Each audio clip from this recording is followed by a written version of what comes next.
Hello patron and welcome back to my life. Writer Wednesday, where I give you my tips and advice on the art and the business of writing and tell you how I do what I do as an indie author. First off, I want to say that I'm sorry for the past couple of weeks when I didn't produce any Writer Wednesday videos. These videos are the most time-consuming things I produce on this YouTube channel, so when my schedule got thrown off by the vacation, I let things slide. I actually recorded one video before I left for Los Angeles, but then somehow it got deleted, and then when I missed that one, it made it easier to miss next week's, etc., etc. But I'm going to make 3 this week, over today and tomorrow, to make up for it. Today's question comes from Kristen Stevens, who wanted any advice on prose and plot pacing in writing. Different genres require different pacing. Of course, thrillers are generally very fast-paced, literary fiction is generally very slow-paced, everything else falls somewhere in between on the spectrum. So the first thing to know is that you gotta study your genre. Of course, you've already studied your genre because you're a good Writer Wednesday viewer, and you've heard me say this 1,000 times, so I don't have to tell you that. But pacing is something that can be very hard to wrap your head around while you're writing. Because you're, in the story, because you're in each part of it, it can be difficult to take a bird's eye view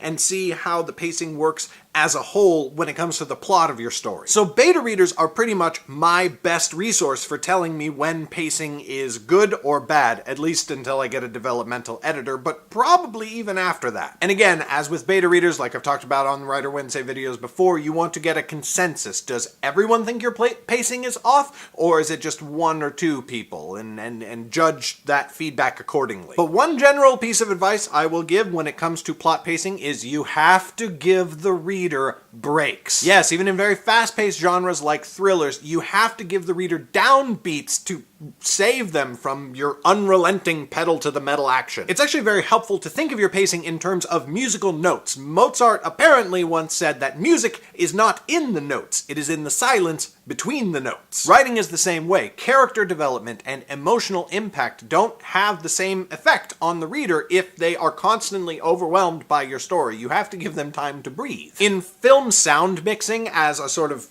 allegorical example, right before a big explosion, the sound mixers will generally drop the entire movie soundtrack down to almost silence so that the boom is more boomy. As one example, when it comes to writing, from one of my favorite books, Ender's Game has this great lake conversation scene in between the Battle School story and the Command School story. Battle School has been this constantly building tension through the whole book, resulting in the very climactic shower fight scene. That is a very emotional moment in the book. And the lake scene right afterwards, where Ender and his sister basically just have one long conversation, lets the characters and the reader process what has just happened so that the emotional impact and the character development can be made clear to them without just throwing them right into the next part of the story. And that gets them emotionally ready for the Command School story, which in fact actually follows almost the exact same emotional and story arc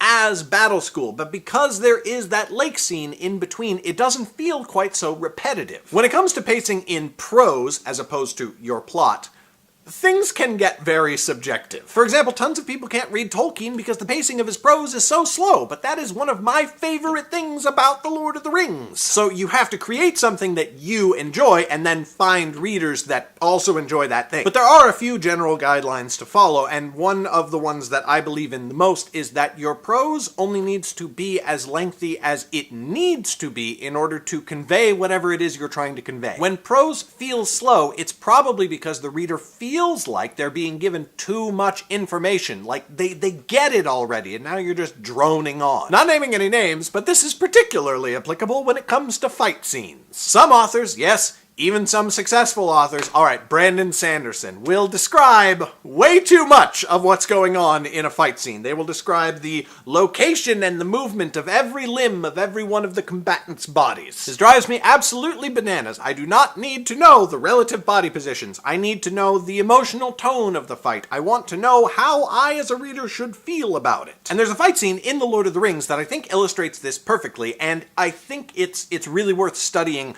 particularly because Tolkien is known for being so wordy. So this is a fight between the Fellowship, of the Ring, the original 9 members, and a group of wargs right before the Fellowship enters the mines of Moria. In the leaping light, as the fresh wood blazed up, Frodo saw many grey shapes spring over the ring of stones. More and more followed. Through the throat of one huge leader, Aragorn passed his sword with a thrust. With a great sweep, Boromir hewed the head off another. Beside them, Gimli stood with his stout legs apart, wielding his dwarf axe. The bow of Legolas was singing. In the wavering firelight, Gandalf seemed suddenly to grow. He rose up, a great menacing shape like the monument of some ancient king of stone set upon a hill. Stooping like a cloud, he lifted a burning branch and strode to meet the wolves. They gave back before him. High in the air, he tossed the blazing brand. It flared with a sudden white radiance like lightning, and his voice rolled like thunder.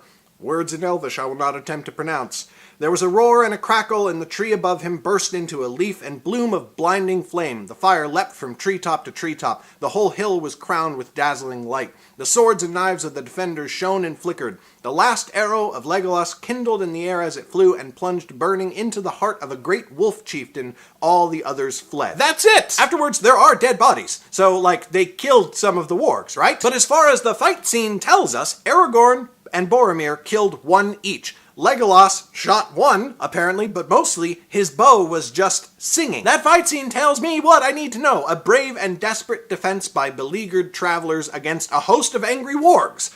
I don't need more than that. This is not a game of Warhammer. I don't need to know how many troops are on each side and how many kills each combatant got. But again, this is very subjective. That is Tolkien, who is known for being super wordy, and that is a very non-descriptive fight scene. But Brandon Sanderson, who is not known for being super wordy and who I think could stand to be a little bit more wordy, writes fight scenes that just yeah, I get it. So your best option is to find readers who like a writing style similar to yours or similar to what you're trying to achieve, and then submit your work to them. Because if they like what you like, but they don't like what you write, maybe you need to fix something. That is it for today, patron. I want to thank Kristen for the excellent question. I want to thank the rest of you for being patient these few weeks as I have fallen behind on my Writer Wednesday videos. If you have a question you would like me to cover on Writer Wednesday, let me know. I do already have topics for the next 2 videos I'm going to do this week, but I don't have a topic for next week, so let me know and I could make your video next Wednesday. Thank you for watching. Thank you as always for your incredible support, and I will see you next Wednesday. Bye!